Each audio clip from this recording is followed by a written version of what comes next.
आमतौर पर एसटीएफ को जाना जाता था उत्तराखंड के अंदर हिरण की खाल पकड़ना, पेड़ों के काटने वालों को पकड़ना और छोटे छोटे ऐसे अपराध जिनका रेगुलर पुलिस से कोई लेना देना नहीं होता। खैर, नमस्कार, आज के क्राइम पेट्रोल में आपका स्वागत है। मैं हूं दिलीप सिंह राठौड़ और आज आपको शुरुआत करवा रहा हूं यूके SSS के मामले से और एसटीएफ के कड़े शिकंजे को लेकर। एसटीएफ ने अब तक यूके SSS मामले में 39 गिरफ्तारियां कर ली हैं। ये कहीं ना कहीं एसटीएफ की कुशल कार्यशैली को दर्शाता है। एसटीएफ ने 2 लोगों को और गिरफ्तार किया है जो कंपनी के मालिक बताए जाते हैं। उन पर आरोप है कि उन्होंने अभ्यर्थियों को गाजियाबाद के एक फ्लैट में नकल करवाई थी। लिहाजा धीरे धीरे एसटीएफ का शिकंजा कसता चला जा रहा है और जो एसटीएफ के नाम पर पहले छाल, पेड़ और खाल को पकड़ने की बातें आती थीं, वो खत्म होती जा रही हैं। यानी एसटीएफ अब अपने पूर्ण रूप में नजर आ रही है, जिसके लिए एसटीएफ को बनाया गया था। कलियर शरीफ दरगाह, जिसको ये माना जाता है कि यहाँ पर कोई भी व्यक्ति खाली हाथ लौट कर नहीं जाता। मांगी हुई मुरादें यहाँ इस दरगाह पर पूरी होती हैं। लेकिन अभी हाल ही में वक्फ बोर्ड के चेयरमैन शादाब शम्स के एक बयान ने न केवल कलियर शरीफ के क्षेत्र में सनसनी फैला दी, बल्कि राज्य की राजनीति में एक भूचाल सा लाकर खड़ा कर दिया। शादाब शम्स ने अपने बयान में साफ तौर पर कहा था कि पिरान कलियर में न केवल ड्रग्स का काला कारोबार होता है, बल्कि जिस्म फरोशी का धंधा भी फल फूल रहा है। आज वहाँ मेरी कई पुलिस अधिकारियों से, एलआईयू के साथियों से बात हुई तो कह रहे हैं कि ह्यूमन ट्रैफिकिंग का सबसे बड़ा केंद्र आज की डेट में वो बना है। आज की डेट में पिरान कलियर ड्रग्स का बड़ा केंद्र बन चुका है। पिरान कलियर आज की डेट में वेश्यावृत्ति का अड्डा बन चुका है। इसके आगे एक कदम बढ़ते हुए मुख्यमंत्री पुष्कर सिंह धामी ने बाकायदा यूपी की तर्ज पर ही मदरसों की जांच करने के आदेश देने की बात की है। बहुत सारी जगह पर मदरसों को लेकर तमाम तरह की बातें आ रही हैं, इसलिए उसका एक बार सर्वे होना बहुत नितांत जरूरी है, जिससे कि सारी वस्तु स्थिति जो है स्पष्ट हो पाए। वहीं दूसरी तरफ शादाब शम्स, जो कल एक बयान देकर सुर्खियों में आ गए थे, वो अपने बयान से पलट गए हैं। उनका साफ तौर पर कहना था कि मीडिया ने मेरे बयान को तोड़ मरोड़ कर पेश किया है। मैंने ऐसा कोई बयान नहीं दिया। मैंने विधानसभा क्षेत्र को लेकर बात की। बाबा साबिर पाक के आस्थाने पे आज हम खड़े हैं और पिरान कलियर विधानसभा का नाम है। पिरान कलियर कलियर है वो एक गांव का नाम है। मैंने कलियर की बात की है, मैंने आस्थाने की बात नहीं की। ये दरगाह शरीफ तो मैं हमेशा आप लोगों के बीच यहाँ आता रहता हूँ और मेरा अपना अकीदा है इस साबिर पाक की दरगाह पे। यहाँ जब मैंने जो मांगा है वो हम सबको मिला है। कुछ लोग नासमझी की वजह से इस बात का विरोध कर रहे हैं। उनको लग रहा है कि हमने दरगाह साबिर पाक के बारे में कुछ कहा है। दरगाह के बारे में कुछ नहीं कहा गया। पिरान कलियर एक विधानसभा का नाम है। ये जो बात कही गई ये विधानसभा के बारे में कही गई और मैं ये कह रहा हूँ कि हम सब लोगों को मिलकर राजनीति से ऊपर उठकर इस गंदगी को साफ करने की ज़रूरत है। जो इस तरह की भी गंदगी यहाँ है उसको सफाई करेंगे और आप सब लोगों का, जो क्षेत्रीय लोग हैं, जो यहाँ के लोकलाइट्स हैं, सब लोगों का साथ लेके हम कैसे खूबसूरत पिरान कलियर बनाएं। दुनिया की ज़ायरीन यहाँ आते हैं, लोगों का अकीदा है कि यहाँ मांगी हुई दुआ कभी खाली नहीं जाती। सब लोग यहाँ आना चाहते हैं, उसके लिए एक अच्छा एटमॉस्फेयर बने। ये उत्तराखंड की वो दरगाह है जहाँ दुनिया से लोग आते हैं और हमारी ये कोशिश रहेगी कि दरगाह इतनी खूबसूरत बने, इसका परिसर इतना खूबसूरत बने कि लोग ये कहें कि बातें नहीं, काम किया है। उसमें आप सब लोगों के साथ की ज़रूरत है। जो लोग गुमराह होकर हमारा विरोध कर रहे हैं उनसे भी हमारी गुजारिश है कि ये जो जहाँ गंदगी है उसे सब मिलकर साफ करेंगे। किसी बेगुनाह के ऊपर कोई आँच नहीं आएगी और किसी गुनाहगार को छोड़ा नहीं जाएगा। दोनों तरफ की अगर मानी जाए तो एक तरफ उन्हीं के बयान पर मुख्यमंत्री पुष्कर सिंह धामी ने जांच के आदेश दे दिए हैं मदरसों को लेकर, तो वहीं दूसरी तरफ शादाब शम्स ही अपने बयान से पीछे हट गए हैं। सच किसको माना जाए, मुख्यमंत्री पुष्कर सिंह धामी के बयान को या फिर शादाब शम्स को? सवाल है जिसके बारे में आपको सोचने की जरूरत है। रील के बारे में आपने सुना होगा, लगातार रील बन रही हैं, शॉर्ट्स बन रहे हैं और यूट्यूब वीडियोस भी छोटे छोटे बन रहे हैं जो लोगों के मनोरंजन के काम आते हैं। लेकिन रील बनाने वालों के लिए अब एक मुसीबत का सबब बनने जा रहा है गंगा सभा का एक फैसला। आमतौर पर कई बार ये देखने को मिला है कि हर की पैड़ी पर कई लोगों ने रील बनाने का काम किया है, जिसे गंगा सभा फूहड़ डांस के तौर पर भी जानती है। ऐसे में गंगा सभा ने एक सख्त कदम उठाया है कि हर की पैड़ी और उसके आसपास के क्षेत्र में कोई भी व्यक्ति अब रील नहीं बना पाएगा। ये आस्था का केंद्र है, सनातन धर्म की बात है। गंगा को पूजनीय माना जाता है। यहाँ पर फूहड़ डांस बर्दाश्त नहीं किया जाएगा। जरा गौर से सुनिए क्या कहना है गंगा सभा के महामंत्री का।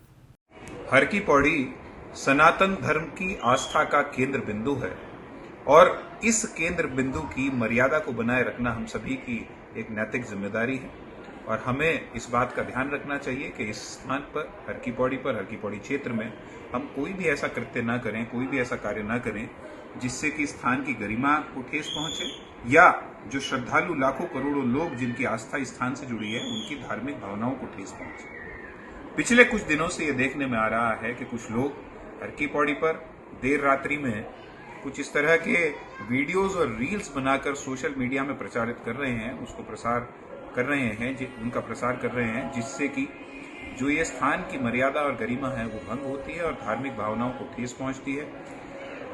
ऐसा ही एक मामला अभी हमारे संज्ञान में आया है और किसी निकिता नामक महिला ने एक ऐसी ही रील अपने साथियों के साथ हर की पौड़ी पर बनाकर सोशल मीडिया में अपने इंस्टाग्राम अकाउंट पर उसको प्रसारित किया है, पर निश्चित रूप से वो इस स्थान की मर्यादा के अनुरूप नहीं है। उक्त महिला के विरुद्ध हमारे द्वारा लिखित रूप में आज वरिष्ठ पुलिस अधीक्षक महोदय को एक शिकायत की गई है और वीडियो भी प्रेषित उनको की गई है और उनके खिलाफ कठोर दंडात्मक कार्रवाई करने की मांग की गई है।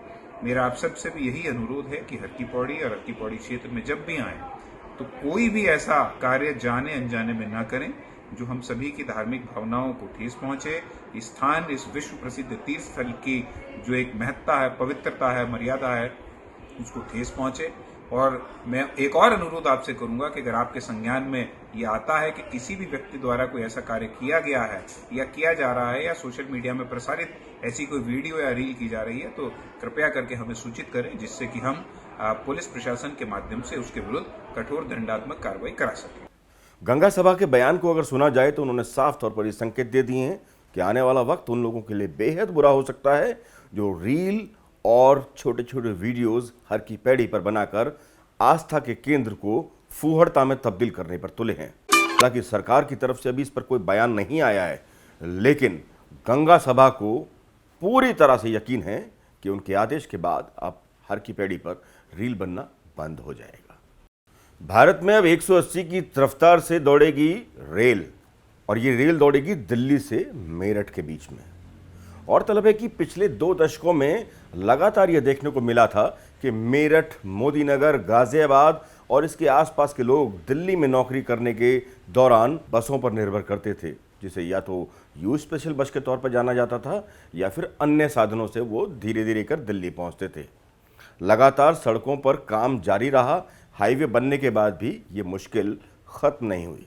ऐसे में रेल मंत्रालय ने एक फैसला लिया था शुरुआती दौर में कि दिल्ली से मेरठ की दूरी को कम करने के लिए बाकायदा एक रेल मार्ग बनाने की आवश्यकता है जो दिल्ली से मेरठ के बीच की दूरी कम कर सके और लोगों को परेशानी से मुक्ति दिला सके, जाम के जंजाल से उनको बचा सके। मेरठ के लोगों को इस मुसीबत से मुक्ति मिलने वाली है जो आमतौर पर पिछले 2 दशक से मेरठ के लोग जो दिल्ली में कार्यरत हैं ऑफिस जाते हुए झेला करते थे।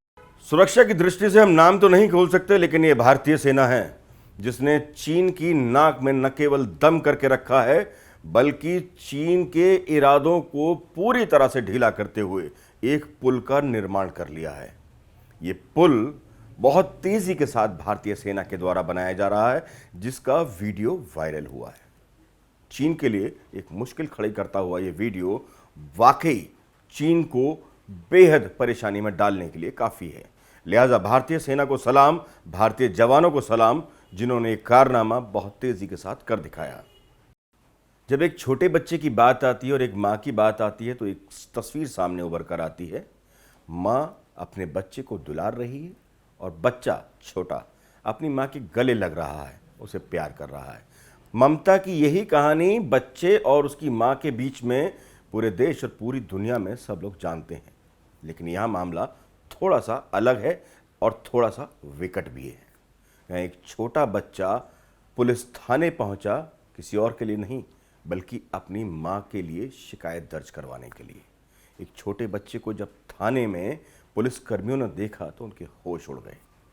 छोटा बच्चा अपनी मां की शिकायत करने सिर्फ इसलिए पहुंचा था कि जब भी वो मां से खाना मांगता है तो मां उसकी पिटाई कर देती है। क्या नाम हुआ आपका? शिवम। कहाँ घर हुआ आपका? चंद्रिका वाटर गली। पापा क्या नाम हुआ? संदीप गुप्ता। अच्छा, मम्मी क्यों मारी है आपको? तो खाना नहीं बनाती है, बोलते बनाने के लिए तो नहीं बना देती है, ऐसी बात को लेकर मार दिए। अच्छा, तो मार दी है नहीं? और नानी आई भी उसको कभी जलती रहती है। नानी को? अच्छा, आप जो है स्कूल जाते हैं, पढ़ते हैं आप? कौन क्लास में? फोर्थ क्लास में। तो आपको कि मम्मी जैसे डांटती है चाहे मारती है, तो इसका कारण क्या है? खाना नहीं बनाती है, खाना बनाने को बोलो तो मारेगी ऊपर से। ये पिटाई दुलार की होती है, लेकिन छोटे बच्चे को शायद ये एहसास नहीं है। हालांकि पुलिसकर्मियों ने बच्चे को बहुत समझाने की कोशिश की, बच्चे को प्यार से दुलार से समझाकर घर भेजने की भी कोशिश की, लेकिन बच्चा था कि जिद पर अड़ा ही रहा। आज के बुलेटिन में आज के लिए बस इतना ही। आपके सामने फिर हाजिर होंगे कुछ नई ताज़ा तरीन खबरों के साथ। तब तक के लिए जय हिंद।